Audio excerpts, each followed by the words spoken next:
तो हेलो प्यारे स्टूडेंट्स, कैसे हैं आप लोग। उम्मीद है आप लोग मजे में होंगे, मस्त होंगे।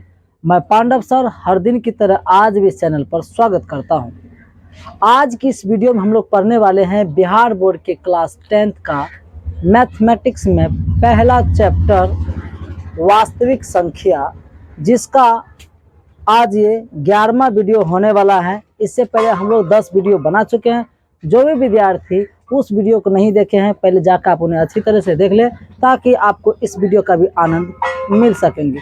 साथ ही आपको एक छोटी सी जानकारी और दे दूं, आप जो इस वीडियो में जो भी हमारे द्वारा पढ़ाई गई चीज़ों को देखते हैं, उसका PDF नोट्स हमारे टेलीग्राम चैनल पर अपलोड किए जाते हैं। आप वहां से मुफ्त में प्राप्त कर सकते हैं। इस वीडियो के डिस्क्रिप्शन में भी हमारे टेलीग्राम चैनल का लिंक दिया गया है। आप डायरेक्ट वहाँ से ज्वाइन होकर PDF का लाभ ले सकते हैं। तो चलिए बिना समय गवाए आज का क्लास स्टार्ट करते हैं। पिछले वीडियो में हम लोग पढ़े थे प्रश्नावली 1.3 के कुछ सवाल। आज हम लोग इसके आगे पढ़ने वाले। ये सवाल हम लोग पिछले वीडियो में करवा चुके थे। इससे संबंधित जो भी थ्योरी थे, रूल थे, मैंने वो भी आप लोगों को पढ़ा चुका हूं। अब इसमें जो आप बात करने वाले हैं वो दूसरा सवाल ये है। देखिए आपके स्क्रीन पे सवाल दूसरा है, सिद्ध कीजिए कि 3 + 2√5 एक अपरिमेय संख्या है। देखिए हम लोगों को यहाँ पर पूर्ण रूप से मालूम है कि ये अपरिमेय संख्या ही है, लेकिन आज हम लोगों को साबित करना है कि ये कैसे अपरिमेय संख्या है। तो एक बार मन होता है, चलो मान लेते हैं कि अपरिमेय संख्या है। अपरिमेय नहीं, सॉरी, ये तो अपरिमेय है ही। मान लेते हैं एक बार ये परिमेय संख्या है और देखते हैं कि हमारी बात सही होती है कि नहीं। सही हो जाएगी, इसका मतलब तभी ये अपरिमेय संख्या नहीं होगी। लेकिन कभी कभी हम ही जब झूठे हो जाएंगे, नहीं जो हम जो माने थे परिमेय, ये परिमेय नहीं हुआ। जब हम लोग गलत हो जाएंगे तो ये सही हो जाएंगे, और यही साबित करना है हम लोगों को। तो हम क्या करेंगे, जो भी सवाल आपके पास यहाँ दिए रहेंगे तो मानेंगे। क्या करेंगे हम लोग, मानेंगे। तो लिखेंगे माना कि 3 + 2√5 एक परिमेय संख्या है। मैंने इसको क्या मान लिया, एक परिमेय संख्या। माना कि 3 + 2√5 एक क्या है, परिमेय संख्या है, जिसे हम P/Q के रूप में लिख सकते हैं। हे मेरे प्यारे विद्यार्थियों, ध्यान दीजिए, मैंने लिख दिया। आप लोग परिभाषा से तो इतना बात तो जानते ही हैं, जहां P और Q कोई क्या है, कोई पूर्णांक है। जहां P और Q क्या है, कोई पूर्णांक है, तथा Q डज नॉट, माने Q बराबर शून्य नहीं होना चाहिए। P शून्य हो भी सकता है, लेकिन Q कभी भी शून्य नहीं होना चाहिए। ये आप लोगों को पहले से ही मालूम है। लिखेंगे तब आपका जो सवाल था 3 + 2√5, इसके बराबर हम लोग P/Q मानेंगे। क्यों मानेंगे सर जी? क्योंकि भाई हम इसको क्या मान लिया, एक परिमेय संख्या है। तो परिमेय संख्या को हम बटे के रूप में लिख सकते हैं ना। इसके बराबर हम P/Q लिख सकते हैं। आपने खुद माना है। अब देखो हम थोड़ा सा इसको सॉल्व करते हैं। तो क्या लिखेंगे, 2√5 को इधर रहने देते हैं, बराबर उधर पहले से क्या है, P/Q है। ये 3 को उधर भेजोगे तो क्या आ जाएगा, -3। यही होगा जी। अब कुछ सर जी इसी को भेज सकते थे। देखो हम क्या किए, रूट वाला को एक तरफ करने का प्रयास करेंगे और बिना रूट वाला को एक तरफ करने का प्रयास करेंगे। इसलिए हमने इसको इधर रहने दी, इसको क्या हम उसको उधर कर दिए। आप इसको उधर भेज सकते थे, तो फिर हम लोग किसी रिजल्ट पे नहीं पहुंच पाते, किसी निष्कर्ष पे हम लोग पहुंच नहीं पाते, इसलिए ऐसा किए। ठीक है। दूसरी बात, आप लोग अभ्यास करो, बनाते रहो, आदत पड़ जाएगी कि किसको कैसे कब भेजना है। ये सब बात बनाने पे भी निर्भर करता है। ठीक है। तो मैंने यहाँ पे इसको भेज दिए। अब समझो मेरी बात, समझते जाइए। अब ये जो √5, एक मिनट इसको, लेकिन अभी रहने दो, जस का तस से 2√5 रहने दो। अब यहाँ पे ये बट्टे में इसके नीचे आप एक देकर लघुत्तम लीजिएगा, जैसे भिन्न का घटा करते हैं। तो यहाँ पे लघुत्तम तो क्यों नहीं आएगा। अब Q से भाग करोगे, Q में तो एक बार में लगेगा 1 × P, तो यहाँ पे क्या हो जाएगा, P माइनस। Q से भाग करोगे, इसमें 1 है तो 1 से तो Q बार में भाग लगेगा, Q × 3 करो तो क्या हो जाएगा, 3Q। ये सब आप लोगों को पहले से आना चाहिए, ठीक है। यहाँ पे लिखेंगे √5 बराबर हो जाएगा P-3Q। ये जो Q है ये जो है 2 गुना में है जी, इसके बट्टे में चला जाएगा 2Q हो जाएगा। कहाँ जाएगा? ये जो गुणम है ये गुना उठ के कहाँ जाएगा? बराबर की साइड बट्टे में चला जाएगा। तो बट्टे में जाएगा तो जो भी देखो, हालांकि ऐसे जाएगा, आप लोगों को थोड़ा सा आज बता देता हूँ, लेकिन बार बार इस चीज को हम नहीं बताएंगे। रूल ये कहता है कि जैसे मान लो जी 2√5 था ना जी, अब बराबर, चलो इसको रफ में थोड़ा समझने हेतु लिखिए देते हैं। 2√5 था ना यहाँ पर, बराबर यहाँ तक क्या P-3Q यही था। अब बट्टे में पहले से Q था, हमको √5 का मान निकालना है, तो √5 की रहने देंगे तो 2 को भेजेंगे तो हो जाएगा P-3Q बट्टे में Q। इसके बट्टे में आपको क्या भेजना पड़ेगा? 2 को भेजना पड़ेगा। ये रूल कहता है कि यहाँ जो भी रहेगा उसके नीचे में इसका गुना वाला भेजना है, ये रूल कहता है। अब देखो हम तौर तक आपको बता रहे पहली बार, बाकी हम हमेशा हम नहीं बताएंगे, आपको संक्षेप में सीखना चाहिए, क्योंकि हमेशा तौर तक बनाएंगे तो सवाल बहुत बड़ी बन जाती है, ठीक है। अब आपको पता है इसके नीचे नहीं कुछ, अपनी मर्जी से आप क्या दीजिएगा? 1 दीजिएगा। तो इसको थोड़ा सा हम सॉल्व करके आपको बताने का प्रयास कर रहे हैं। चलो, तो हम लोग √5 बराबर क्या लिख सकते हैं? अब P-3Q तो है ही ना, बटे में Q, गुणम पलटेंगे तो 1 चला जाएगा। देखो ये है इतना बटे इतना, एक अलग भिन्न है, इतना बटे इतना एक अलग भिन्न है, तो भिन्न का भाग का उल्टा क्या होता है? गुना। जैसे उल्टेंगे तो गुणम बदल जाएगा, तो जो नीचे में 1 है चला जाएगा ऊपर, जो ऊपर में हो जाएगा नीचे। अब एक बात बताइए, समझे मेरी बात यहीं से? तो √5 बराबर, ये √5 के बराबर इसको सॉल्व करिए, 1 से गुना करेंगे उतना ही ना हो जाएगा जी, P-3Q होगा। अब 2 गुना Q करिएगा तो 2Q होगा कि नहीं? बोले इतना प्रोसेस को मैंने बचाया, बात समझ में आई? तो अब यहाँ से अब यही सवाल सिर्फ कम रहेगा, आप ये चीज सीख जाइए कि अगर यहाँ कोई चीज गुना में रहेगा, यहाँ पहले से बटे में रहेगा, तो इस चीज को उठा के इसकी गुना में रख दीजिएगा। मतलब एक प्रोसेस आपने सीख लिया, अब बार बार इतना सॉल्व करने की जरूरत नहीं है। ये आपका रफ थोड़ा सा कार्य हो गया, मैंने रफ में समझाने है तो ये क्या कर दिया, मैंने लिख के समझा दिए। अब इसको आप लोग समझ गए होंगे, इसका नाम क्या रख दीजिए? समीकरण 1। अब लिखेंगे हम लोग समीकरण 1 से, समीकरण 1 से स्पष्ट, मैंने गलत लिख दिए, सॉरी, स्पष्ट है कि समीकरण 1 से, जो समीकरण आप देख रहे हैं, समीकरण 1 से स्पष्ट है कि इसको कहते हैं बायां पक्ष, इसको कहते हैं दायां पक्ष। तो बायां पक्ष जो है आपका बायां पक्ष अपरिमेय संख्या, कौन संख्या है? अपरिमेय संख्या है, जबकि दायां पक्ष क्या है जी? दायां पक्ष देखो कुछ भी है रूट में नहीं है ना, सब के सब बटे में, कुछ भी है बटे के रूप में है ना, तो बटे में जो होता है उसी को हम लोग क्या कहते हैं? परिमेय संख्या कहते हैं। जबकि दायां पक्ष क्या है? परिमेय है। रूट नहीं है तो परिमेय होगा जी। जबकि दायां पक्ष क्या है? परिमेय संख्या है, जो संभव नहीं है।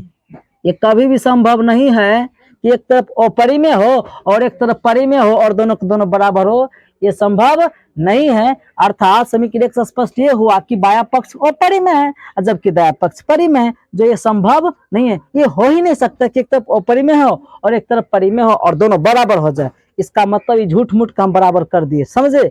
इसका मतलब ये संभव ही नहीं है, एक तरफ अपरिमेय हो और एक तरफ परिमेय हो और दोनों बराबर हो जाए। इसलिए हम लोगों का मानना क्या हो गया? गलत हो गया। तो जो संभव नहीं है, जब संभव नहीं है तो अतः हमारा मानना क्या है? अतः हमारा मानना गलत था। अब जब हम लोग गलत साबित हो गया तो अंतिम फिर लिख दीजिएगा अतः जो सवाल था आपका क्या था? 3 + 2√5 एक क्या है? अपरिमेय। क्या यहाँ तक आ रहा है? कट नहीं रहा है? चलिए, अपरिमेय संख्या है, ये आपका क्या हो गया? प्रूव्ड। समझ गए तो आप इसका स्क्रीनशॉट ले सकते हैं। अब आपका अगला सवाल है 3 नंबर में। देखिए आपका 3 नंबर का सवाल है, कहता सिद्ध कीजिए कि निम्नलिखित संख्या अपरिमेय। मैंने वही सवाल जो अभी आप लोगों को बताया है, बस करना यही है ये जो सवाल दिया गया है ना, बारी बारी इस तीनों को सॉल्व करना है। अभी जो बताया है ना सेम वही प्रोसेस से बनेगा। तो क्या करेंगे, थोड़ा सा 1 नंबर कम लेते हैं। 1 नंबर का सवाल लिखेंगे माना कि, माना कि क्या सवाल आपका था जी, 1/√2 है ना। माना कि 1/√2 एक क्या है, एक परिमेय संख्या, मान लीजिए क्या है, परिमेय संख्या है, जिसे हम बातें नहीं, जिसे हम P/Q के रूप में लिख सकते हैं। इतनों का बात लिख के आप छोड़ दीजिएगा तो चलेगा। सवाल है, संक्षेप में चलना। यहां तक बात समझ में आ गई। अब लिखेंगे तब 1/√2 बराबर आप क्या मानिएगा, P/Q मानिएगा। अब यहाँ पर कोना कोन चाहे तो आप गुना करो, एक और रूल है कि पलट दो। क्या करो, इसको पलट दो। दोनों तरफ पलट सकते हैं, दोनों तरफ आप कुछ भी कर सकते हैं। पलटना है तो पलट भी सकते हैं, लेकिन अभी हम ही पलटते जा रहे थे, बचते बचते बचे। ठीक है, तो इसको पलट भी सकते हैं, चाहे तो आप प्रोसेस से गुना भी कर सकते हैं, आपकी मर्जी। पलटने का मतलब ये आप इसी को ऐसे लिख सकते हैं, √2/1 कर सकते हैं, इसको लिख देंगे Q/ क्या चीज P, कर सकते हैं ऐसा। अरे भाई सब इसको जब पलट रही ऊपर नीचे या नीचे ऊपर गया तो यहाँ भी पलटेंगे कि नहीं, तो दोनों तरफ पलट दिए, रिजल्ट में कोई प्रभाव नहीं पड़ता है। उसके बाद अब हम लोग आ जाते हैं यहाँ पर √2 गुना P करें क्या जगह, √2P बराबर 1 गुना Q क्या जगह Q होगा। यहाँ पर क्या हो जाएगा, √2 बराबर क्या हो जाएगा, Q/P होगा। इसको समीकरण आप एक नाम रख दीजिए, जो अभी पिछले सवाल में बताए, सेम वही चीज लिखना है। कैसे, जो बताए हैं। समीकरण एक से स्पष्ट है कि बायां पक्ष अपरिमेय संख्या है, जबकि दायां पक्ष परिमेय है, जो संभव नहीं है। अतः हमारा मानना गलत था, इसलिए जो सवाल आपका था 1/√2 एक अपरिमेय संख्या है। इसको रोको, तो भी रोकिए। आप लोग जो करना है करिए, हम भी लिखिए देते, ठीक है। तो हम लोग जो लिखे तो वही काम यहाँ भी करना है, सेम वही काम करना है। क्या लिखेंगे, समीकरण 1 से, समीकरण 1 से स्पष्ट है कि बायां पक्ष अपरिमेय है, अपरिमेय है, जबकि दायां पक्ष परिमेय है। क्या है, परिमेय है, और दोनों बराबर। ये संभव नहीं है, जो संभव नहीं है। मेरी बात समझो, जब संभव नहीं है तो इसलिए हमारा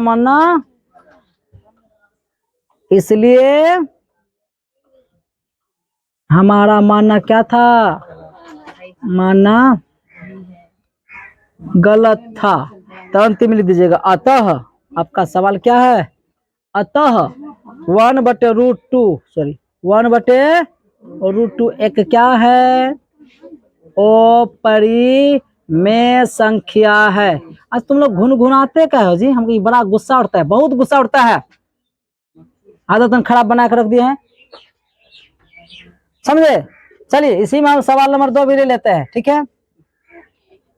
इसलिए इसको रुक जाते थोड़ा सा। देखिए सवाल नंबर 2 पे अब आते हैं हम, सवाल नंबर 2 पे तो क्या है, लिखिएगा फिर वही काम, पूरा का पूरा एक ही काम करते हैं। बस आप लोग बोलो कब सीख गए हैं, लेकिन हम बता ही देते हैं, क्योंकि हम सोच लिए हैं कि एनसीईआरटी किताब के A to Z सवाल आपको बता ही देंगे, ठीक है। या माना कि √7 एक क्या है, परिमेय संख्या है। क्या है, एक परिमेय संख्या है, परिमेय संख्या है, जिसे हम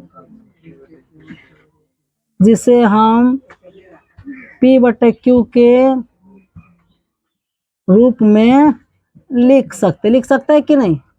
चलिए जब हम लोग लिखे तो लिख सकते तो लिखिए, जब खुद बोले लिख सकते तो लिखेंगे ना जी। तब जब लिखेंगे तो लिखो, तब जानते क्या हो जाएगा, 7√5 बराबर क्या हो जाएगा, P/Q होगा। और अभी तुरंत मैंने आप लोगों को बताया था √5 बराबर इसके जो गुना में रहता है वो चला जाता है बट्टे में जाता है, लेकिन जो पहले से बट्टे में उसके गुना में चला जाता है। नहीं समझे मेरी बात, यहाँ पी बट क्यू था पहले से, इसके साथ में चला जाता, साथ क्यों हो जाएगा। अरे ये साथ इसके बटे में आया, लेकिन पहले से क्यों था तो उसके गुना में चला गया। अभी इससे पहले तोड़ के बताए थे ना कैसे रीजन हुआ था, कैसे ये हुआ तो रीजन के साथ बताए थे। तो इसको समीकरण आप क्या नाम दे दीजिए, समीकरण 1। जैसे समीकरण बातें कुछ ज्यादा होने लगी, जैसे मैंने इसका समीकरण नाम 1 दिया, बस काम करिए, क्या काम करना वही लिखेंगे। समीकरण 1 से, समीकरण 1 से, बातें नहीं तुम लोग मत बताइए, समीकरण 1 से स्पष्ट है कि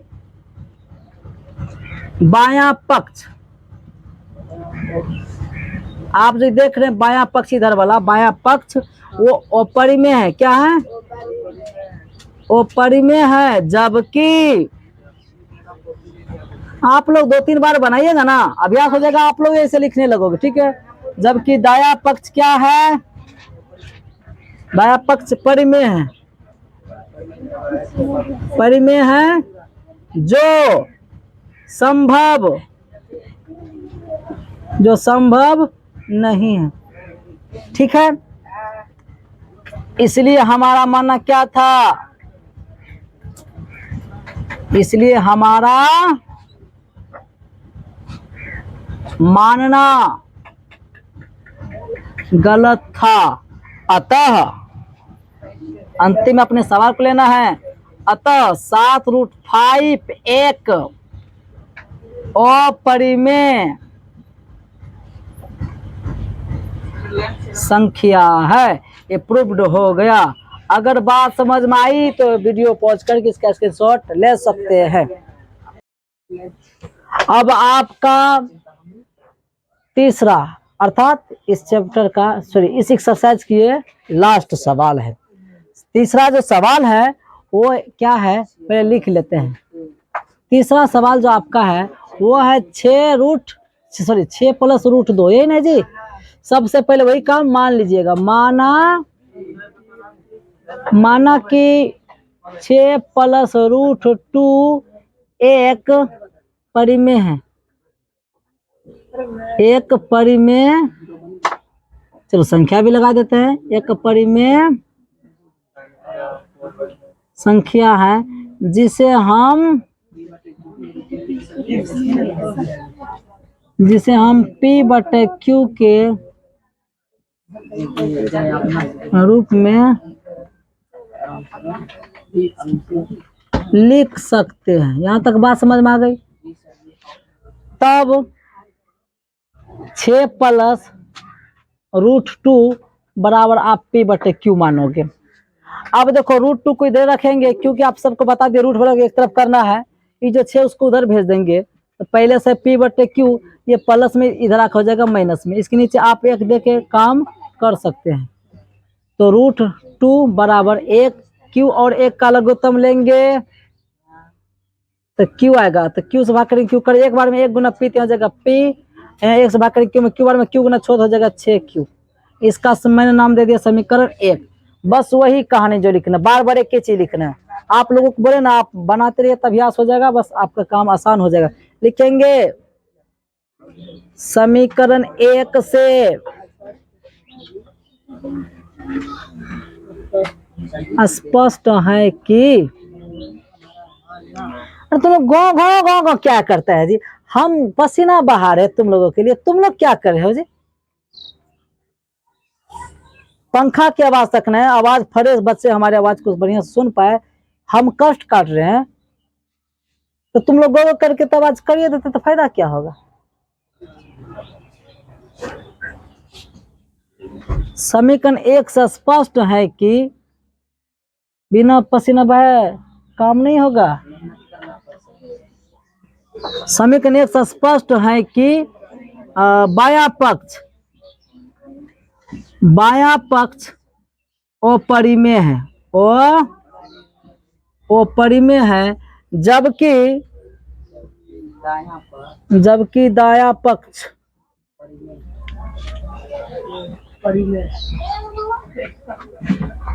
जो संभव नहीं है।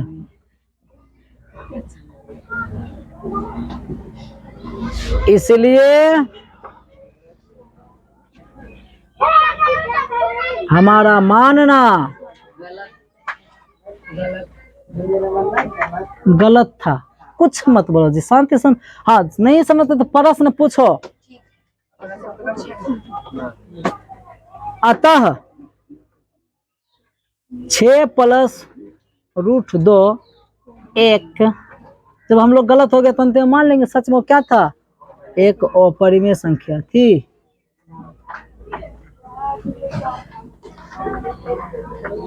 ये क्या हो गया, समझ में आ गया तो आप इसका स्क्रीनशॉट ले सकते हैं। तो बच्चों आज की इस वीडियो में इतना ही, मिलते हैं नेक्स्ट वीडियो में नेक्स्ट टॉपिक के साथ। तब तक आप लोग अपना ख्याल रखें। धन्यवाद।